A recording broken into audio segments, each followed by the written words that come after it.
আমার gallbladder operation হয়েছে এবং খুব অকস্মাৎভাবে হয়ে গেছে। সেই জায়গা থেকে আমি পারিনি অনুষ্ঠানটা করতে। আমি তার জন্য সবার কাছে ক্ষমা প্রার্থী। কিন্তু এটা ভেবে ভাল লাগছে যে তালবাগিচা গ্রিন স্টার ক্লাবে আমি আসতে পেরেছি। তার আগে একটা আমার অসুস্থতা তো ঠিক আছে, কিন্তু আমার ওই রকম খারাপ সময় এই কমিটির প্রত্যেক সদস্য এবং সদস্যবৃন্দ অনুষ্ঠানটা ক্যান্সেল না করে পোস্টপন করেছেন। এটার জন্য সারা জীবন আমি তালবাগিচা গ্রিন স্টার ক্লাবের সদস্যবৃন্দ এবং আপনাদের কাছে কৃতজ্ঞ থাকব।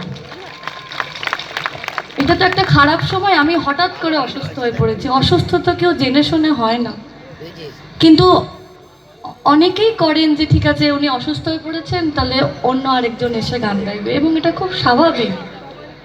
কিন্তু জিনিসটা পোস্টপন করে যে আমার উপরে ভরসাটা রেখেছেন, তার জন্য জয়গুরু।